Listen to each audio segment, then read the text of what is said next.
विश्वाला शांतीचा संदेश देणारे तथागत भगवान गौतम बुद्ध, त्यांचा धम्म व त्यांचा सावक संघ ह्या तीन रत्नाला अभिवादन करून परमपूज्य बोधिसत्व विश्वरत्न डॉक्टर बाबासाहेब आंबेडकर यांच्या धम्मक्रांतीला पंचांग प्रणाम.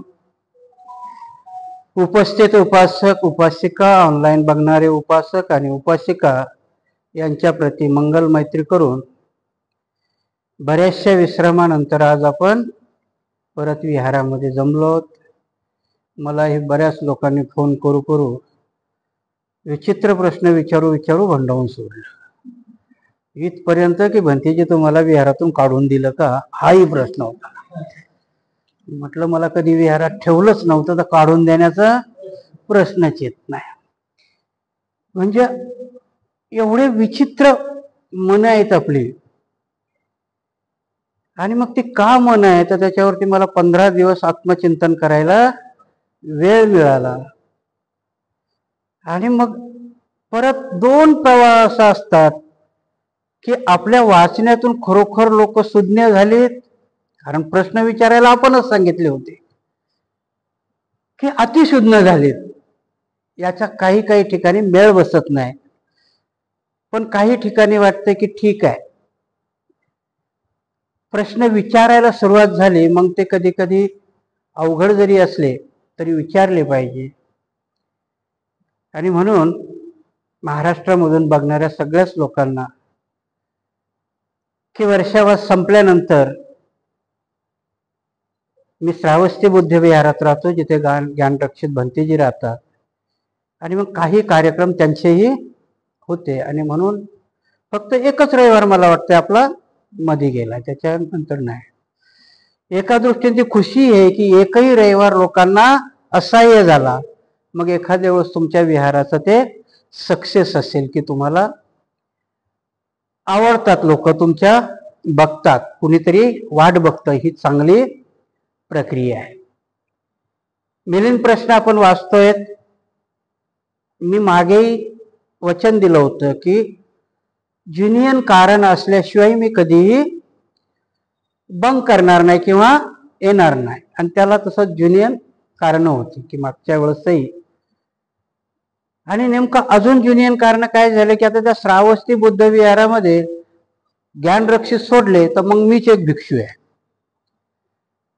आणि त्या श्रावस्ती बुद्ध विहारात असं झालेलं आहे की तिथल्या काही पर्टिक्युलर लोकांना असं वाटतं की हे भंतीजी आमचेच आहेत, आणि मग आम्ही कधीही गेलो की हे अवेलेबल असले पाहिजे, अशी त्यांची धारणा आहे. आणि मग काय होतं की कार्यक्रम 1 वाजताचा असतो आणि ते 12:30 वाजता येतात, भंतीजी चला चला चला. आणि मग बोलायला गेलं की मग भंतीजीला दुसरं काय काम आहे की ना. 2 गोष्टी असतात की ती एक अधिकारवाणी आहे, पण त्याच्या पाठीमागची शिस्तही बेकार आहे. की किंवा किमान आपण भंतीजीला निमंत्रण देतो तर 1 दिवस अगोदर तरी दिलं पाहिजे, कमीत कमी. कारण भंतीजीने कोणाची ना कोणाची तारीख स्वीकारली असेल, कोणाला ना कोणाला तरी काही केलं असेल, किंवा भंतीजीचंही शरीर आहे ते थकलं असेल, किंवा त्यांना एक आरामाची गरज असेल, हे आपण पाहिलं पाहिजे. आणि म्हणून कमीत कमी 1 दिवस अगोदर तरी निमंत्रण दिलं पाहिजे. ह्या दृष्टीने ऐकणाऱ्यांनी औरंगाबादच्या मंडळीलाही हे सूचना आहे. मग आता त्यातले काही जणी म्हणतात की भंतीजी VIP झाले, आहे की नाही. VIPचं जर तसं डोक्यात आणलं तर प्रत्येकाकरता भंतीजी VIPच असला पाहिजे. ज्या दिवशी तुम्ही भंतीजी VIP कराल, कारण त्याला महत्व द्यायला सुरुवात कराल, ऑटोमॅटिक धम्माला महत्व येईल. आणि जिथे तुम्ही भिक्षू सामान्य कराल तिथे तुमचा धम्मही सामान्य होऊन जाईल. आणि म्हणून भिक्षू हे VIPच असले पाहिजे, कारण भिक्षूला महत्व दिल्याच गेलं पाहिजे. कारण भिक्षूला जर तुम्ही महत्व नाही दिलं, आजचा अडचण तीच झालेली आहे आपल्यावाली. शिकल्या सवरल्या लोकांनी भिक्षूला हलक्यात घेतलं, अनाडी लोकाला समजलं नाही, आणि म्हणून ही आजची अडचण आहे. मागचा आपला प्रश्नही तसाच होता की राजा मिलिंदाने विचारलेलं होतं की पतिमुख हे गुप्तपणाने का केल्या जातं, त्याचं हे कारण होतं. पतिमुख करतच नाही, पण तुम्हाला वाटलं पाहिजे की भंतीजी करतात आणि ते गुप्तपणाने करतात.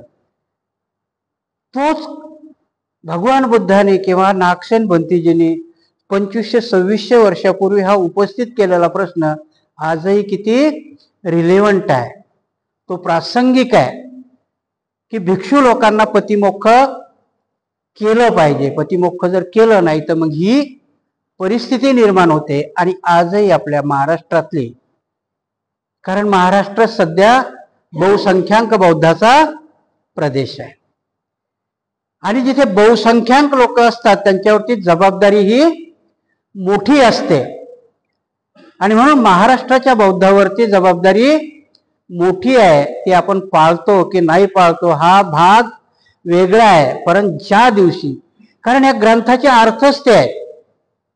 मागच्या प्रश्नाच्या वेळेस बघितलं आपण की मिलिंद राजा प्रश्न विचारतो की बा पतिमोक्ष हे गुप्तपणाने का केलं पाहिजे. जर गुप्तपणाने करायचंय तर भगवान बुद्धच सांगतात की माझी वाणी आहे आणि मी जो दिलेला धम्म आहे तो कुठेही न लपवता लोकांना सांगितला पाहिजे. ह्या प्रश्नाचं आपण मागच्या वेळेस विवेचन केलेलं आहे. आता प्रश्न असा होतो की आपण मिलिंद प्रश्न 1 वर्ष होऊन गेलं वाचताना, 500-600 पृष्ठाचा ग्रंथ आहे. तसा जर वाचायला घेतला तर 5 ते 6 दिवसामध्ये तो ग्रंथ संपेल. पण आपल्याला 1 वर्ष लागलं आणि अजून अर्धाही ग्रंथ संपला नाही. मग 2 गोष्टी होतात की सिलेबस जर एखादा शिक्षक संपवत नाही तर मग शिक्षक चुकार असला पाहिजे, आहे की नाही. टाइम पिरियड मध्ये दिलेलं असतं ना तुम्हाला, जरी ते कोणी शिक्षक असतील काय तुम्हाला एवढ्या पिरियड मध्ये तुम्ही तुमचा सिलेबस संपवला पाहिजे. मग 2 गोष्टी असतात की एक जर खूप ट्रेन शिक्षक असेल तर तो मुदतीच्या आतच सिलेबस संपून मोकळा होतो, किंवा पाट्या टाकल्यासारखं नुसता वाचून तो विद्यार्थ्याला कळाला की नाही कळाला ह्या पद्धतीने शिकून निघून जातो. तशातलाच प्रकार आपला आहे का, तर नाही. कारण मी थोडा समाधानी आहे की मिलिंद प्रश्नावरती किमान मला आठवड्यातून एखादा तरी ग्रस्त त्याच्यावरती चर्चा करायला मला फोन करतात. म्हणजे प्रश्न कसा असतोय, मागच्या वेळेस बघा जेव्हा तुम्ही आपल्या इथं कठीण शिवरदानाचा कार्यक्रम ठेवला होता, तुमच्या कोणाच्याही लक्षात आहे की नाही माहिती नाही, पण मी थोड्या थोड्या गोष्टीचं निरीक्षण करत असतो. मी एक कथा सांगितली होती विष्णू अण्णाची आणि माझा शब्द होता की मी पहिलीत होतो तेव्हा विष्णू अण्णा 7वीत होते आणि मी 7वीत गेलो तरी विष्णू अण्णा 7वीतच होते. इथे 11 वर्षाचा पोरगा जोरात ओरडला, असं कुठे होतं का. जर तुमच्या लक्षात असेल तर तो बोलला होता, कारण त्याच्या बुद्धीला ते पटलंच नाही. असं कसं होईल, कंटिन्यू 7 वर्ष कोणी नापास होतं का, एवढा बुद्धीने कमकुवत माणूस असू शकतो का. त्याला तो प्रश्न पडला होता. मी निरीक्षण केलं की ते मूल होतं, पण त्याचा कान माझ्या प्रवचनाकडे होता. कारण जर त्याचा कान तो एका मुलीशी खेळत पण होता इथे, ते करत असताना त्याचं लक्ष माझ्याकडे होतं. आणि म्हणून महाराष्ट्रातल्या सगळ्या लोकांना सांगतो की जी तुमच्यातली ग्रास्पिंग पॉवर आहे ती मुलामध्ये जास्त असते. म्हणून विहारामध्ये येताना आपली मुलं सोबत घेऊन यायचं, हे प्रॅक्टिकल आहे. कारण त्याची चौकस बुद्धी जेव्हा तो प्रवचन ऐकतो तेव्हा तो तुम्हाला घरी प्रश्न विचारेल, आणि जेव्हा तुम्हाला घरी प्रश्नाचं उत्तर देता नाही आलं तर तुम्ही एक तर ग्रंथामध्ये तरी शिराल किंवा भिक्षूकडे तरी जा. आणि मग त्याच्याकरता आपल्याला ही ग्रंथ संपदा उपयोगी पडते आणि ह्या ग्रंथाचे वाचन. म्हणून मी सांगितलं की शिक्षक 2 प्रकारचे असतील, की पगार मिळतोय म्हणून शिकवायचं, की मला माझ्या, कारण शिकवणं हे एक स्वतःचं सुख असतं. त्या शिक्षकाला शिकवताना पुढचा विद्यार्थी किती परफेक्ट झाला तेव्हा त्या शिक्षकाला सुख मिळत असतं. तशाच प्रकारचं भिक्षूची भूमिका असली पाहिजे, किमान ती असते की धम्म सांगताना. कारण जेव्हा भिक्षू होतो तेव्हा भिक्षूला तोच मंत्र दिला जातो की 2 गोष्टी मी इथे नेहमी सांगितल्या, बऱ्याच वेळेस सांगितल्या की भिक्षूपुढे 2च पर्याय असतात. एक पर्याय असतो की स्वतः आचरण करणं ध्यानधारणा करणं आणि निर्वाण पदाकडे जाणं. आणि दुसरा असतो की जेव्हा तू शहाणा झालास तेव्हा समाजाला शहाणं करता करता निर्वाण मिळवणं. ह्या दोन गोष्टी भिक्षूच्या पुढे असतात. आणि मला वाटते महाराष्ट्रातले जवळजवळ सर्वच भिक्षू ह्या दुसऱ्या प्रकारचं काम करतात. परत तेच गोष्ट असते की ग्रंथ समजून सांगताना पहिला स्वतःला समजला पाहिजे.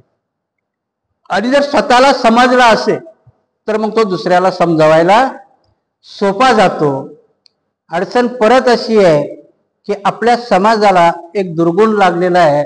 आणि तो दुर्गुण म्हणजे असा आहे की शिकला सवरलेला माणूस म्हणतो की मला सर्वच माहिती आहे, आणि अनाडी माणूस म्हणतो मला काहीच माहिती नाही. आणि मग ह्या दोघांचा मेळ बसवताना भिक्षूची तारांबळ होते. आणि मग त्या तारांबळापोटी भिक्षू वाढदिवस आहे की नाही, ग्रहमंगल प्रवेश, गर्भमंगल विधी असेच कार्यक्रम घेतात. कारण तिथे भंतेजीची कस लागत नाही. मी बरेच वेळेस म्हणतो की हे काम भंतेजीचं नाही, पण त्याच्या व्यतिरिक्त तुम्ही लोकांनी काही कामही ठेवलेलं नाही भंतेजीला. कारण काम करण्याकरता प्लॅटफॉर्म अवेलेबल असायला पाहिजे. काही भंतेजी आहेत त्यांनी स्वतःचे प्लॅटफॉर्म निर्माण केले, चॅनल सुरू केले, त्याच्या मार्फत त्यांना जसं सांगता येईल तसं सांगतायत. महाराष्ट्रामध्ये काही काही भंतेजीचे 2-2, 3-3 लाख फॉलोअर बी आहेत.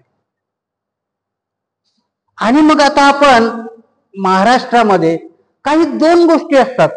मला एका 18 वर्षाच्या पोराने प्रश्न विचारला होता, भंतेजी निर्वाण म्हणजे परत जन्म नाही. तुम्हाला हसायला येईल त्यानं प्रश्न, पण चिंतनशील आहे. त्याने एक प्रश्न मला विचारला होता की भंतेजी जगावर जर खरंच एका हिटलरचं राज्य आलं, पूर्ण जगावरती, तो नुसता जर्मनी नाही म्हटला, की जगावरती एका हिटलरचं राज्य आलं, त्याने जर ठरवलं की सगळ्याच लोकांचं फॅमिली प्लॅनिंगचं ऑपरेशन करून टाकायचं, 60 वर्षात सगळेजण निर्वाणाला जातील. कारण माणसाचं आयुष्य जास्तीत जास्त किती वर्षाचं आहे? 60 ते 70 वर्षाचं. प्रजननच नाही झालं तर वाढेल का? विचार करून बघा की प्रजनन ही क्रियाच जर बंद झाली तर तुमच्या निर्वाणाला, मोक्षाला, कैवल्याला काही अर्थ आहे का?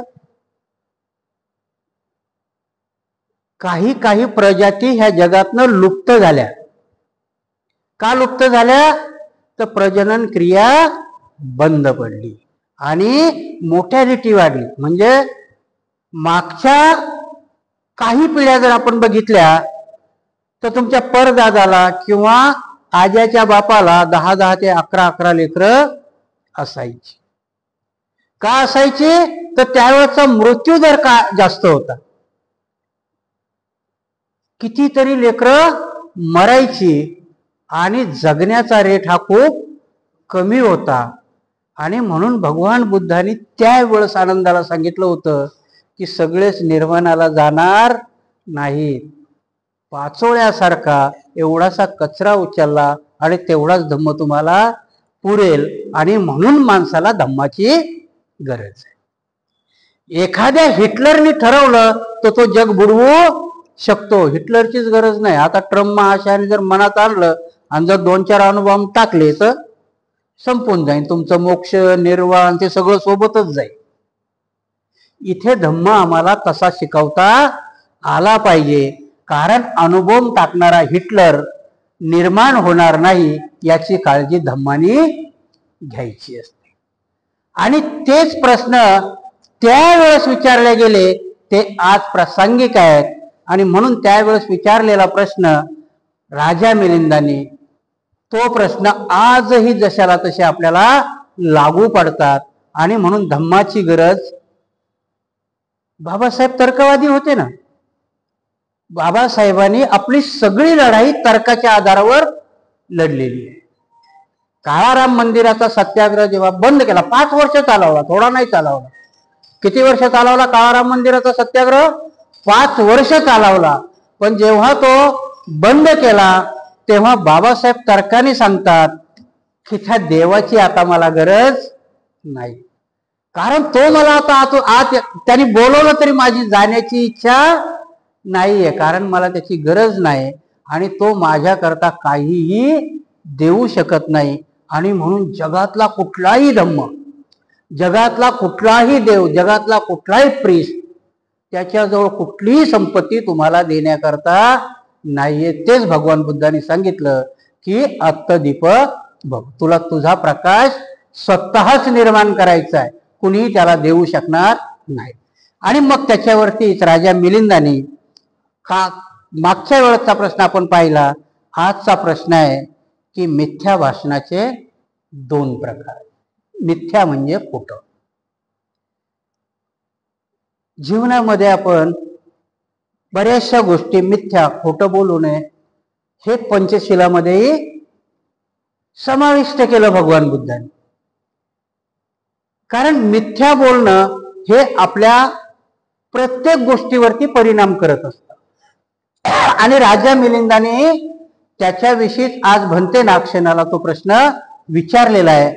आज आपण त्या प्रश्नामध्ये डोकावूया, बघूया काय राजा मिलिंदाने विचारलं आणि भंते नागसेनाने कसं उत्तर दिलं.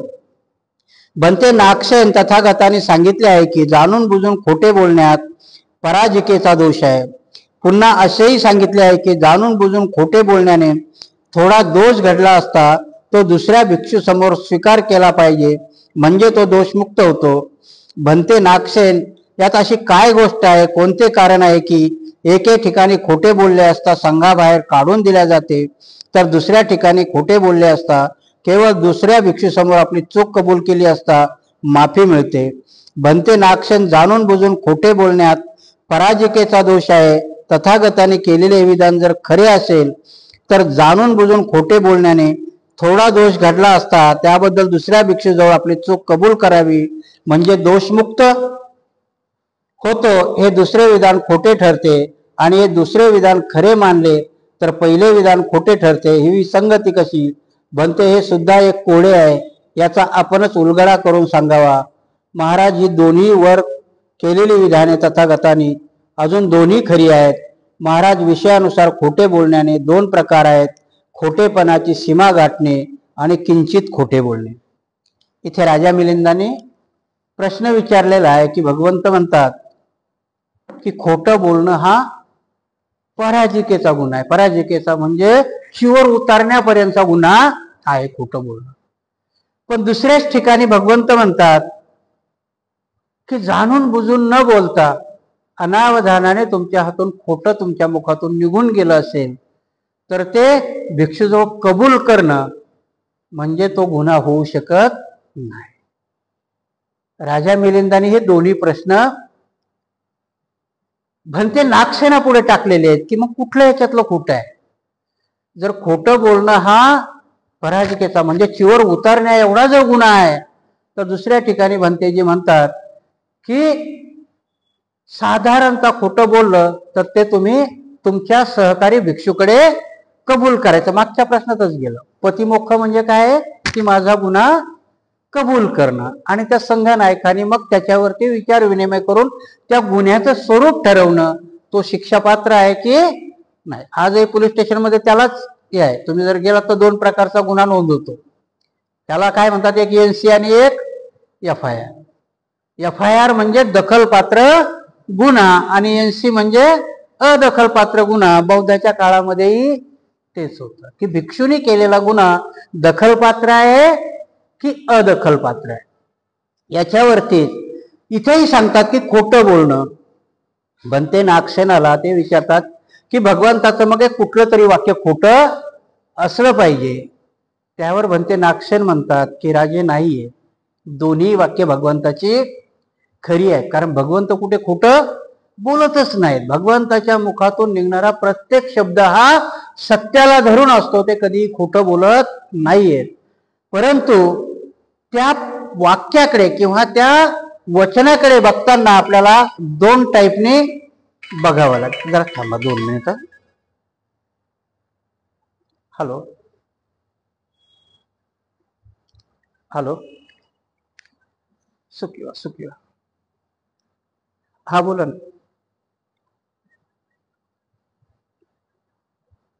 मला ऍड्रेस पाठवा ना याच्यावरती व्हॉट्सअपवर. हा हा ठीक.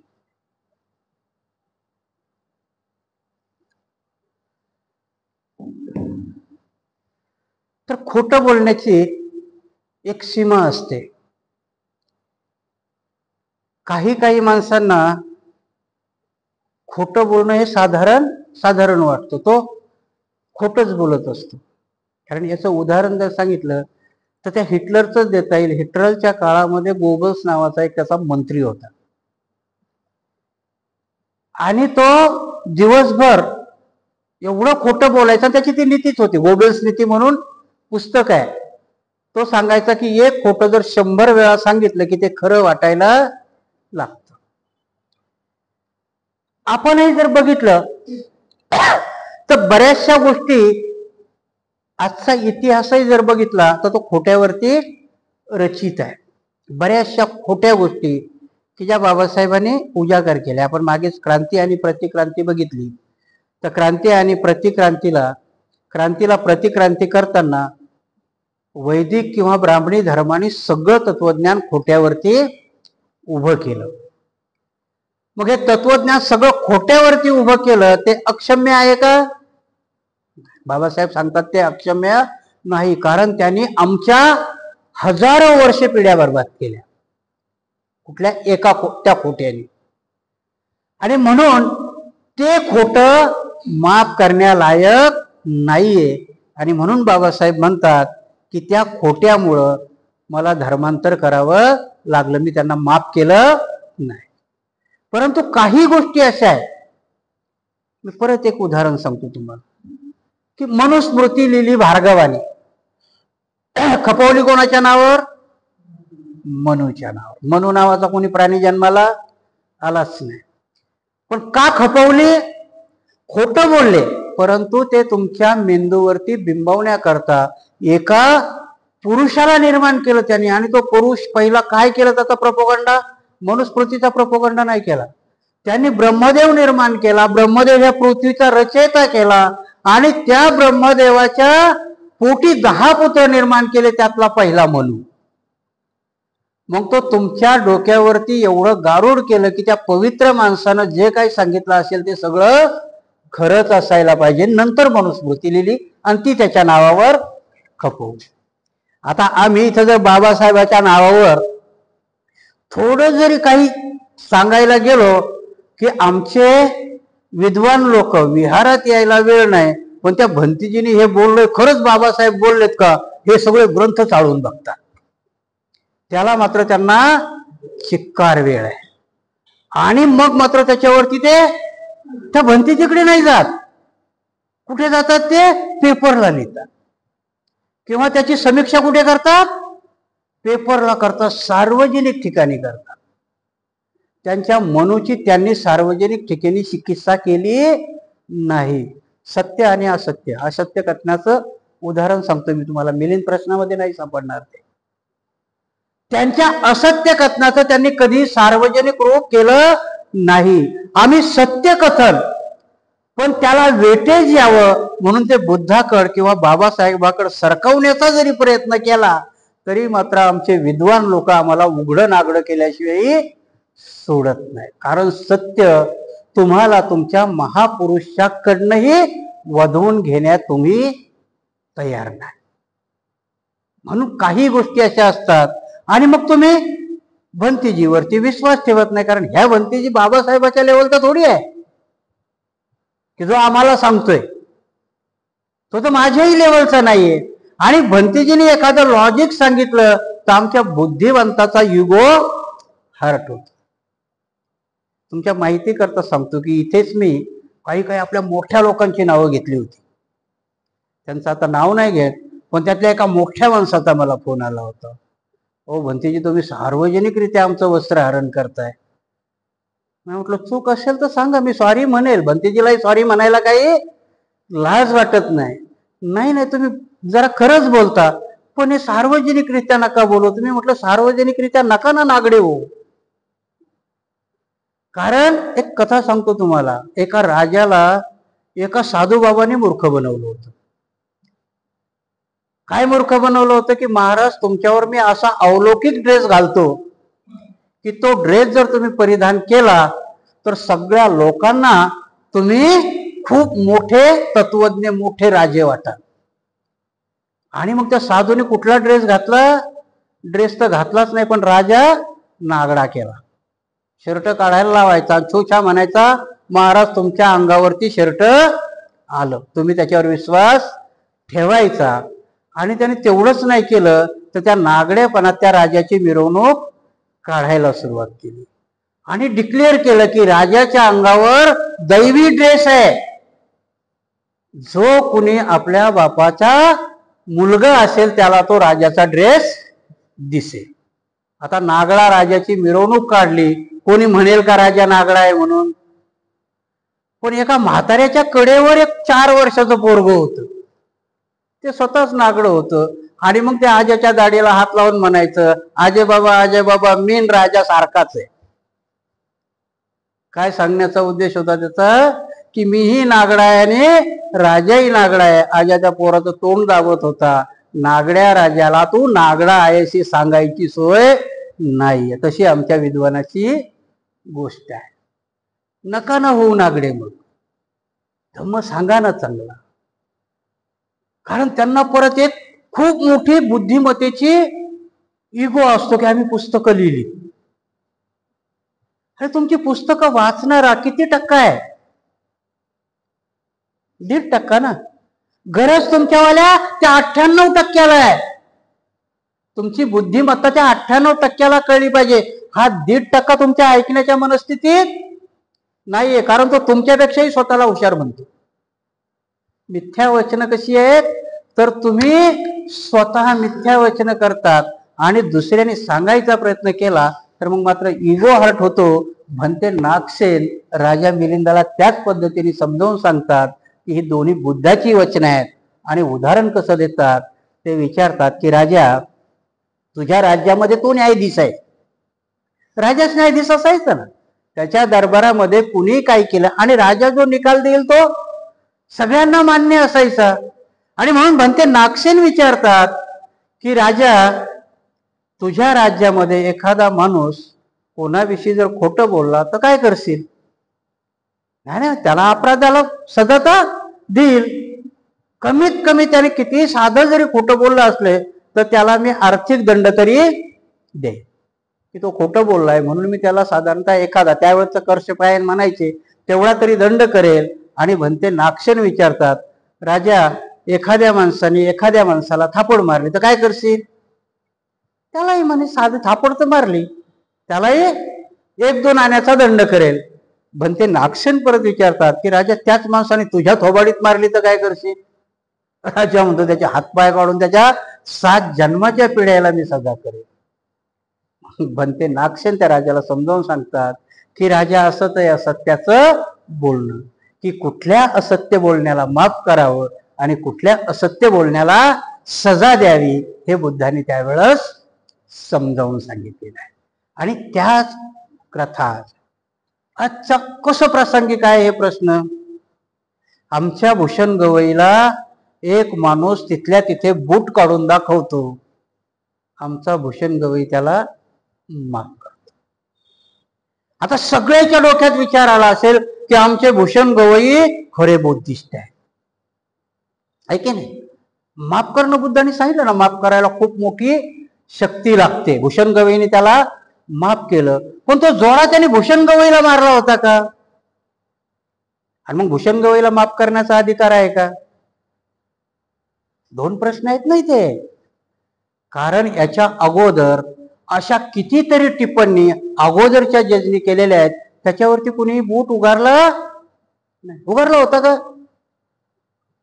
कितीतरी वेगवेगळ्या प्रकारच्या टिप्पणी झालेल्या आहेत देवावरती.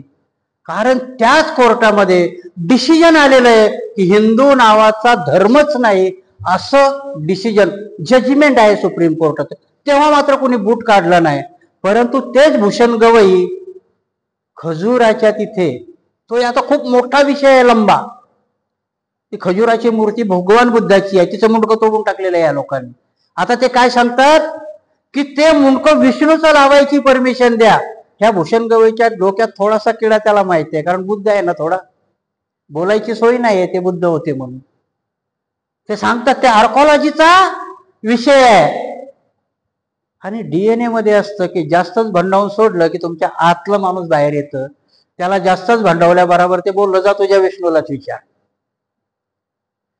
हिंदू हा धर्मच नाही हे जजमेंट देणाऱ्या जजला जोडा मारत नाही, परंतु तुझ्या विष्णूलाच जाऊन विचार. ह्या एवढ्या कमेंट्स वरती तो वकील, जोडा मारणारा कोण आहे? वकील आहे. 70 वर्षाचा वकील आहे. नाव काय लिहितो तो? कमल किशोर. पुढचं नाव लावत नाही तिवारी आहे म्हणून. काय गोष्टी असतात. हे असत्य कशा प्रकारचं असतं? नथुराम गोडसे महात्मा गांधीचा खून करायला स्वतःची खतना करून जातो. सांगत नाही ते कोणी. का जातो खतना करून? की जर मलाही प्रति गोळी मारली आणि माझं छव विच्छेदनाच्या वेळेस विच्छेदन करायची वेळ नाही पडेल, उघड्या नागड्या शरीरावरूनच ठरवल्या जाईल की हा मुसलमान आहे आणि तोपर्यंत मुसलमानाची घरं जाळल्या जातील. एवढं खोटं ते निर्माण करतात. इथेही गवईला जोडा दाखवला तो गवईला नव्हता, त्याच्या त्या दलितपणाला होता. कारण तो तिथे बोलून तू नाही म्हणू शकत आमच्या देवाला वाईट, तो अधिकार तुला नाहीये. आणि म्हणून त्याच्या त्या दलितपणाला जोडा मारला होता. आणि दलितपणाला मारलेल्या जोड्याला भूषण गवईला माफ करण्याचा काहीच अधिकार नाही.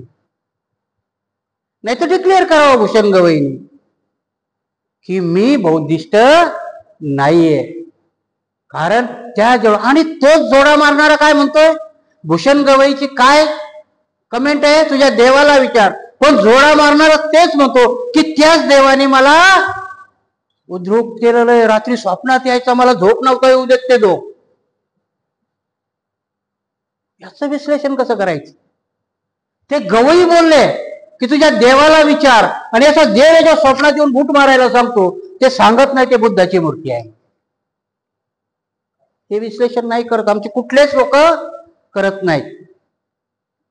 आणि त्याला एवढा काही प्रतिसाद मिळतो की गवईच्या गळ्यामध्ये मडकं आणि पाठीला झाडू बांधून त्यांचं चित्र सोशल मीडियावर पाठवतं. ह्या आत्ताच्या रिलेव्हंट कथा आहेत की माफ करायचं असत्य आणि सत्याची गोष्ट आहे, ती रिलेव्हंट आहे आत्ताला. त्यावेळेस विचारलेल्या राजा मिलिंदाने भंते नागसेनाला दिलेलं उत्तर होतं की जर एखाद्या माणसाला चापट मारली तर त्याला शिक्षा काय असेल, पण राजा तुलाच मारली तर काय शिक्षा असेल. तसंच झालं की जो न्यायनिवाडा करणारा आहे त्यांच्या पुढे असे न्यायनिवाडे जातात ना सुप्रीम कोर्टामध्ये, की कोणी कोणाचा खून केला त्याला जज जन्मठेपेची शिक्षा देतो, पण जजलाच मारलेल्या याचा न्यायनिवाडा तो माफ करून मोकळा होतो. कुठे माफ केलं पाहिजे? भंते नागसेन इथेच जजमेंट आहे. आणि भंते नागसेनाने ते दिलेलं उत्तर राजा मिलिंदाला तंतोतंत कळतं, कारण तो राजा आहे. आज आम्ही त्या प्रश्नाच्या उत्तरात जायला कुणी तयार नाहीये. आम्हाला धम्म कुठपर्यंत सांगायचा तर पानाती पाता वेरमणी सिक्खापदं समाज. आम्हाला हा धम्म ऐकायची जरुरी नाही. गवईला बूट मारला हा भूषण रामकृष्ण गवईला नव्हता, तो बूट होता तुमच्या संविधानाला, तो बूट होता तुमच्या दलितपणाला, तो बूट होता तुम्ही मनुस्मृती न आचरणात आणणारा. कारण हे नुसते भूषण गवईच नव्हते मारले, तर याच्या अगोदरपासून कितीतरी लोक मारत आणलेली आहे. आणि हे आमच्या डोक्याला अजून पटलेली नाही. इथे धम्म सुरू होतो, मग तो धम्म निस्ता तुमच्या पूर्वाश्रमीच्या महाराकरता नाही. खूप काही आत्ताच्या याच्यामध्ये चालू आहे की जे 2500 वर्षापूर्वी रिलेव्हंट होतं, आजही ते घडत आहे, परंतु वेगळ्या पद्धतीने घडत आहे. कारण सत्याची आणि असत्याची परिभाषा आता बदलल्या आहे. असत्य हे तुम्हाला सत्य वाटायला लागतं. आणि म्हणून तुमच्या पुढे जेव्हा अवकडचा प्रश्न, तोच आमचा भूषण रामकृष्ण गवई ठेवतो, कारण त्यावेळेस तुम्ही कुठे उभे आहात हे त्यांना कळलेलं असतं.